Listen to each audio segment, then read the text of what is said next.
Oi pessoal, hoje nós vamos estar apresentando o artigo Valores de referência para exames laboratoriais de colesterol, hemoglobina glicosilada e creatinina da população brasileira.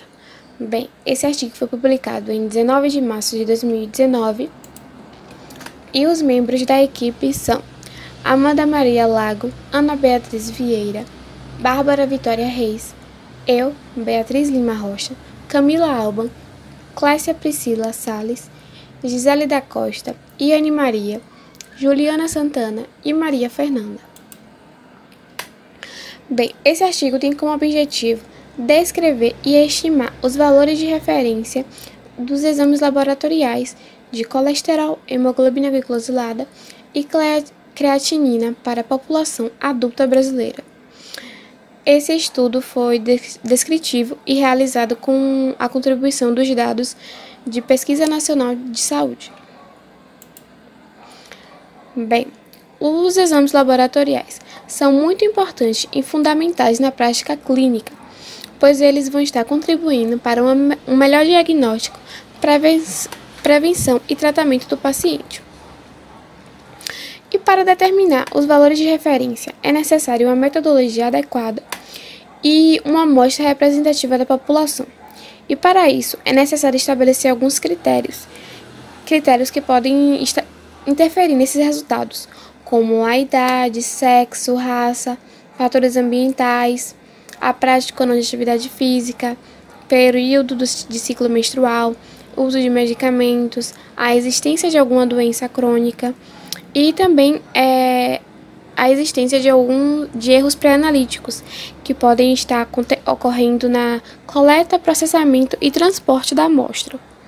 Bem, é de extrema importância que os valores de referência sejam ideais para cada país, pois, por exemplo, aqui no Brasil existem várias interferentes, como a miscigenação de diversas raças, etnias, povos e segmentos sociais e econômicos, que podem estar interferindo nesses resultados.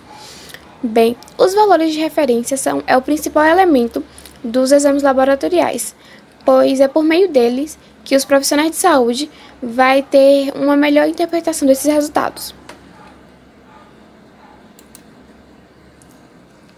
Bem, antes de iniciar o desenvolvimento do artigo, eu vou explicar alguns tópicos para a melhor compreensão durante a apresentação. Bem, o colesterol é um tipo de gordura presente nas membranas celulares e ele pode ser encontrado no fígado, nos músculos, na pele, e ele é de fundamental importância para o funcionamento do nosso organismo. Ele pode ser dividido em 3 tipos, que é o LDL, HDL e o VLDL.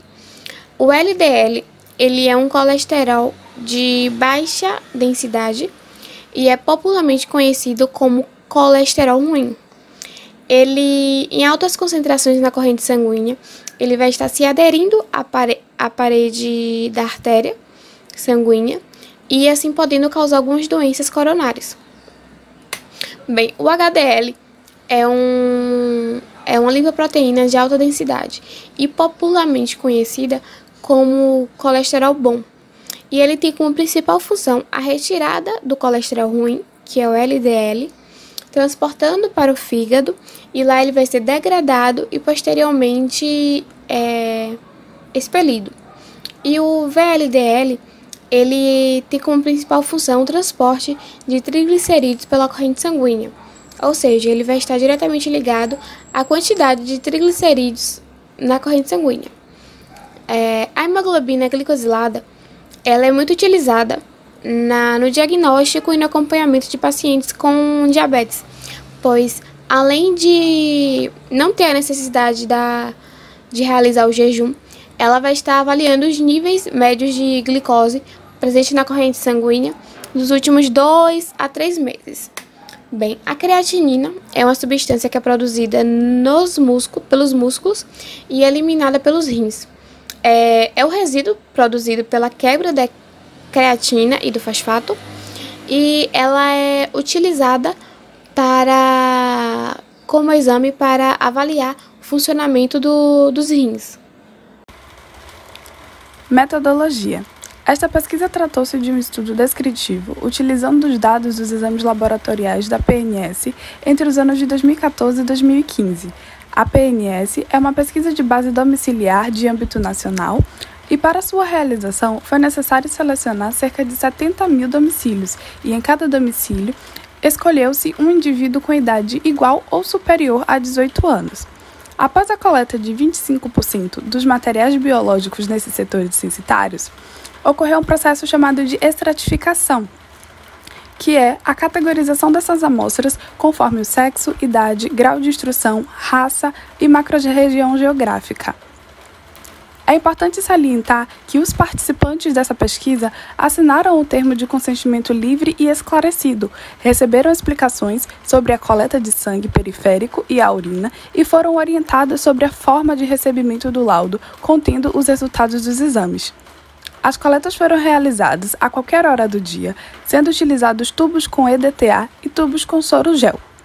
Sendo que, para o colesterol total, o LDL e o HDL foram coletados em tubo gel e esses parâmetros foram dosados pelo método enzimático automatizado. Já a hemoglobina glicosilada foi coletada em tubo de EDTA e dosada por cromatografia líquida de alta performance por troca iônica, enquanto a creatinina foi coletada em tubo gel e foi dosada pelo método de Jaffe sem desproteinização. Para a determinação dos valores de referência de maneira fidedigna, foram aplicados alguns critérios de exclusão. Então, pessoas que apontavam gravidez, doença cardíaca, diabetes, acidente vascular cerebral e taxa de filtração glomerular estimada menor que 60 ml por minuto, tiveram os seus exames retirados da pesquisa, já que estes poderiam atrapalhar no resultado final. Após a exclusão destes casos, houve uma nova estratificação, onde as amostras restantes foram separadas segundo sexo, masculino e feminino, faixa etária, 18 a 59 anos e 60 anos ou mais, raça, cor, preto, pardos e brancos, e para cada extrato foram calculados a média do desvio padrão, o DP, os valores mínimos e máximos e a curva de distribuição. E por último, houve a retirada dos outliers, que são amostras que ultrapassaram ou ficaram abaixo do valor médio do desvio padrão, que no caso da nossa pesquisa foi o valor de 1,96. Bom dia, me chamo Maria Fernanda e vou falar sobre os resultados. Lembrando que os exames realizados foram colesterol total, HDL, LDL, hemoglobina glicosilada e creatinina. Bom, na primeira imagem temos valores de colesterol total segundo o sexo, sendo que foram excluídas mulheres grávidas, indivíduos com doença cardíaca, diabetes ou acidente vascular cerebral, e aqueles com a taxa de filtração glomerular estimada menor que 60 ml por minuto por 1,73 metros quadrados. Com a análise dos gráficos, podemos chegar à conclusão que a média para o sexo masculino, figura A, foi de 181,6 mg por decilitro, enquanto que para o sexo feminino foi de 187 mg por decilitro, figura C, logo possuindo uma média maior do que o sexo masculino. Entretanto, houve a exclusão de outliers, que promoveu o achatamento da curva e a modificação dos valores. Após essa exclusão, o sexo masculino passou a ter uma nova média igual a 178,8 mg por decilitro, figura B, enquanto que o sexo feminino obteve a nova média igual a 184,2 mg por decilitro, na figura D. Já na segunda imagem, temos uma tabela com os valores de referência de marcadores bioquímicos segundo o sexo. Diante dessa tabela, podemos observar que o valor médio de HDL e LDL é maior em mulheres do que em homens, visto que mulheres tiveram a média para HDL de 48,8, enquanto homens 42, e para o LDL a média do sexo masculino foi de 100,8, enquanto que o feminino de 103,3. No caso da hemoglobina glicosada, os valores foram bem semelhantes, ambos com 5,3 de média, e variando apenas o limite inferior e superior. E por fim, a creatinina, em que o valor médio de homens foi maior do que o valor médio de mulheres. Homens obtiveram a média de 1 e as mulheres de 0,8. A tabela do canto inferior esquerdo diz respeito aos valores de referência de marcadores bioquímicos segundo o grupo etário e sexo masculino. No caso do colesterol, temos que a faixa etária de 18 a 59 anos possui a média igual a 176,9, enquanto a faixa etária de 60 anos ou mais de 189, ou seja, os idosos possuem uma média mais elevada do que a outra faixa etária citada. O HDL possui limites e valores bem semelhantes, tanto para a faixa etária de 18 a 59 anos, tanto para 60 anos ou mais. O LDL, mais uma vez, os idosos possuem valores de média mais elevados, com 109,1, enquanto que a faixa etária de 18 a 59 anos possui uma média de 99,2. E, por fim, a hemoglobina glicosada, em que o limite inferior e superior e os valores médios apresentaram valores bem próximos. Porém, apesar dessa semelhança, apresentou o índice mais elevado em idosos, e também a creatinina, que possui valores bem semelhantes, ambos com valor médio igual a 1, variando apenas no limite inferior e superior. Já na outra tabela do canto superior direito, temos os valores de referência de marcadores bioquímicos, também segundo o grupo etário, mas do sexo feminino. De acordo com a média do colesterol total, em mulheres de 60 anos ou mais, a média foi igual a 202,4. Enquanto que em mulheres de 18 a 59 anos, a média foi igual a 180,3. No HDL, os valores foram bem semelhantes, independente da faixa etária.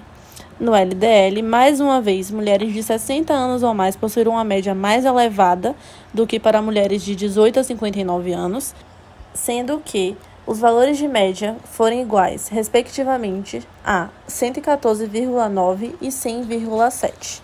Já nos últimos dois exames, hemoglobina glicosilada e creatinina, os valores foram semelhantes. E podendo ser feita também a comparação com a outra tabela que fala do sexo masculino. Por quê? Porque os valores também foram bem parecidos, independendo então da faixa etária e do sexo.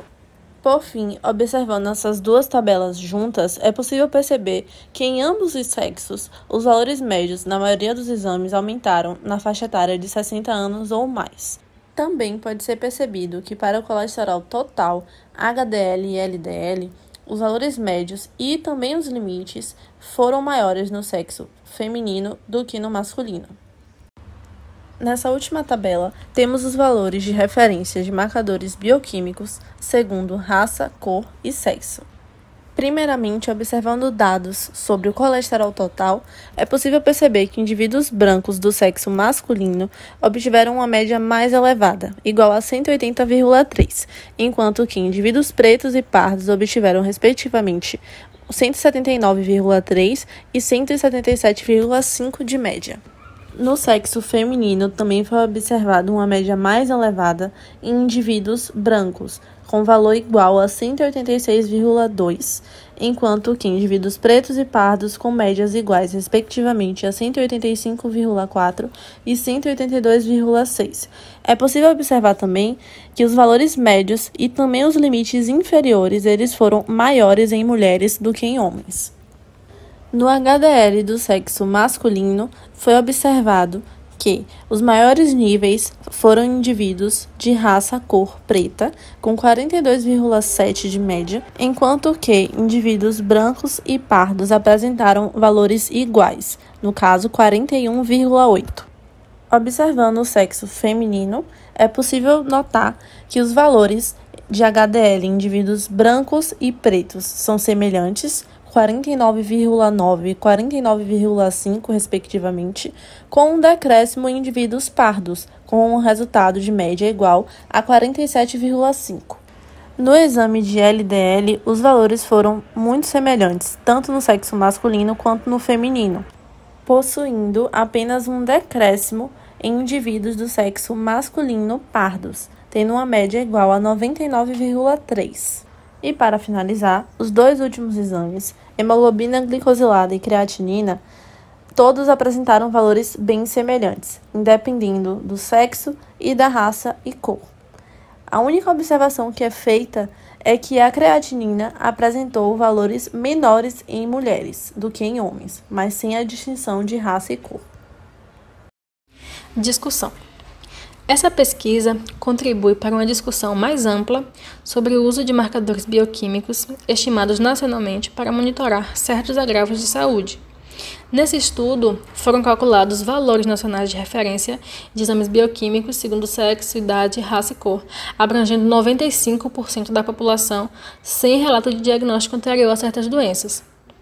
Os resultados de HDL e colesterol total nas mulheres apresentou valores superiores aos dos homens, provavelmente relacionados aos fatores hormonais e à menopausa, por causa da redução dos estrogênios.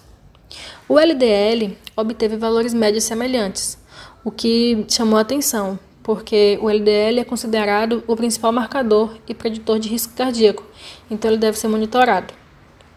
Os valores apresentados nesse artigo indicam a necessidade de mais estudo a respeito dos alvos terapêuticos, principalmente para indivíduos com risco cardiovascular.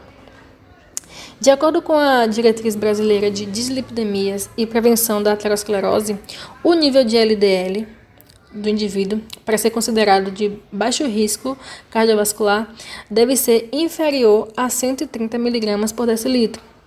E pelos valores encontrados nessa pesquisa, com limite crítico superior de aproximadamente 150 mg por decilitro, 13% da população seria elegível ao uso de estatinas pelas diretrizes atuais, apesar de eles estarem dentro do intervalo de referência da pesquisa. A Associação Americana do Coração, atualmente, adota calculadoras de risco, ao invés de alvos terapêuticos, para estimar o risco de alguma complicação cardiovascular em 10 anos. Portanto, sugere-se que esses resultados sejam avaliados pela Sociedade Brasileira de Cardiologia para uma discussão mais aprofundada. A creatinina apresentou valores um pouco mais elevados para os homens, provavelmente por causa da massa muscular dos homens, que é maior, pois, como já foi dito, no início da nossa apresentação, a creatinina é uma substância produzida pelos músculos. Nessa pesquisa também se verificou que os valores de referência da creatinina por raça e cor foram muito similares, diferentes dos achados em pesquisas realizadas nos Estados Unidos, onde foi proposto mudanças na forma de cálculo da estimativa da TFG segundo a etnia, que a TFG é a taxa de filtração glomerular, que avalia o funcionamento dos rins da pessoa, levando em consideração a quantidade de creatinina no sangue. E, assim como outras pesquisas brasileiras que fizeram estudos transversais da população sobre níveis séricos de creatinina, os achados desse estudo mostram que não justifica usar fórmulas diferentes para a estimativa de cálculo, segundo raça e cor. Por isso, outros estudos são necessários, principalmente comparando a creatinina, considerando as especificidades entre as categorias de raça e cor e entre pessoas que já tenham acometimento da função renal. E, apesar da exclusão de indivíduos diagnosticados previamente com certas doenças, a população desse estudo não pode ser considerada saudável, pela possibilidade de inclusão de pessoas doentes sem um diagnóstico prévio, além de obesos e usuários de drogas, e isso pode afetar os valores de referência. Bom dia, gente. Me chamo Júlia e vou falar sobre a conclusão do nosso trabalho. Com base nos dados recolhidos, foi possível estabelecer parâmetros próprios de referência em exames laboratoriais, adaptados às características sociodemográficas, bem como aspectos étnicos, socioculturais, geográficos, ambientais e de caráter genético, uma vez que somos um país com intenso processo de miscigenação.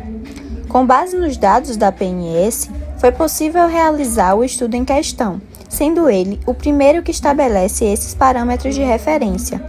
A pesquisa realizada forneceu subsídios relevantes para a avaliação do diagnóstico e tratamento de doenças crônicas no Brasil, neste sentido, adotando padrões de referência mais adequados e adaptados às necessidades locais, facilitando a prática clínica e atendimento de demandas, buscando garantir a qualidade da assistência ao paciente e manutenção de serviços de saúde, seja ele de caráter individual, em grande escala, público ou privado.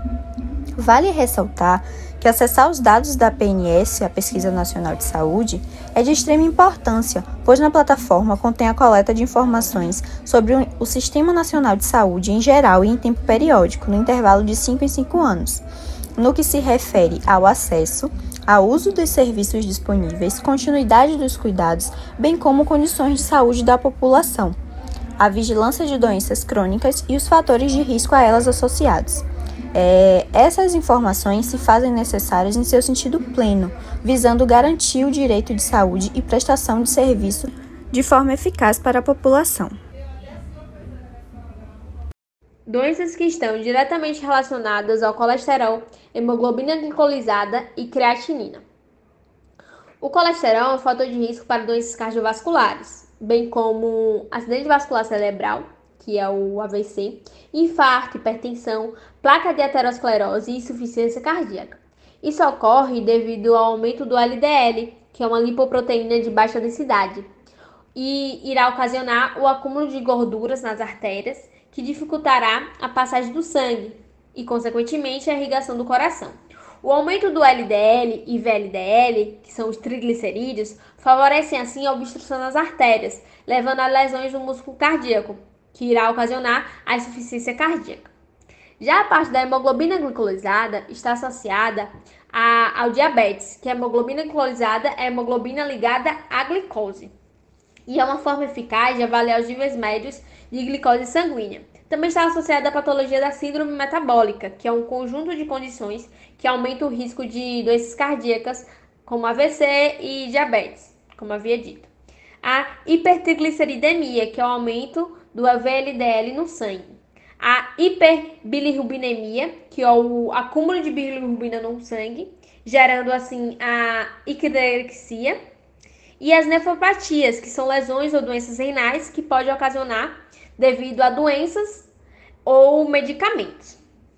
Já a parte da creatinina, que é uma proteína que atua nos trabalhos musculares e tem como função primordial a avaliação dos rins, que é no processo da filtração. Está diretamente relacionada à doença renal crônica, que é a diminuição da capacidade dos rins de filtrar os resíduos metabólicos do sangue, a insuficiência renal, que é a perda das funções básicas mesmo, tipo filtração, e a necrose tubular aguda, que no caso é uma lesão renal causada por danos às células tubulares nos rins. Isso irá prejudicar a capacidade da filtração renal e assim irá dificultar, como exemplo, a eliminação da ureia e creatinina. Isso irá ocasionar o acúmulo na corrente sanguínea.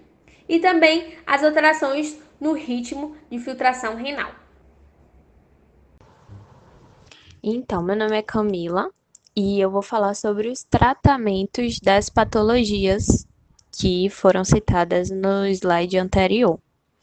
Eu vou começar falando do colesterol. Então, o colesterol, quando ele está em quantidades altas, né, os níveis dele está alterado, ele acaba se tornando prejudicial à nossa saúde. Então, para tratar esse colesterol alto, é utilizado alguns meios de cuidados individuais, que pode ser mudança no estilo de vida, como alteração na dieta, prática de atividades físicas e alguns cuidados que já estão ligados aí a prescrições médicas, como o uso de medicações. E aí, como exemplo, né, de medicações, a gente tem a estatina, que na maioria dos casos é utilizada a estatina, mas também tem outros remédios como civastatina, lovastatina, Vitorin, atorvastatina, mas lembrando que esses remédios precisam ser prescritos pelo médico. A gente não pode utilizar sem nenhuma orientação. O outro tipo de tratamento é da patologia da hemoglobina glicada. Então, é interessante no tratamento utilizar medicamentos antidiabéticos, manter uma alimentação equilibrada, com poucas quantidades de açúcar e carboidratos, até porque esse carboidrato pode se tornar um açúcar em nossa corrente sanguínea. E também utiliza-se algumas práticas mais específicas, como terapia de insulina, ampola, seringas, monitores de glicose e a prática de atividade física, que pode ser um cuidado individual. Lembrando que cada tratamento ele varia com o tipo da diabetes, né, do paciente. Mas, de qualquer forma, esses tratamentos mais específicos, que com o uso de medicamentos, por exemplo, ele precisa ser passado por uma orientação de um profissional. A gente não pode utilizar medicamentos sem uma orientação. O outro tipo de tratamento é da creatinina. Então, para a gente tratar a patologia da creatinina, a gente pode utilizar também o uso de medicamentos, remédios diuréticos, antihipertensivos e antibióticos, tá? A diminuição também do consumo de proteínas, de sal, alimentos que têm uma grande quantidade de sal e alimentos ricos em fósforo, em potássio, também ajuda no tratamento. Outras orientações importantes é beber bastante líquido, como água, chás, sucos naturais da fruta, nada de suco industrializado, que tenha muito conservante, que tenha muito sódio, enfim. E alimentos ricos em cálcio, a utilização de frutas, também o consumo de frutas como uva, que tem bastante líquido, é bem indicado. Então, assim, a maioria dos tratamentos envolve uma boa alimentação, essa mudança no estilo de vida, que é uma boa alimentação e a prática de atividades físicas. E aí os medicamentos, os antibióticos, vêm aí mesmo para auxiliar nesse tratamento de uma forma mais específica.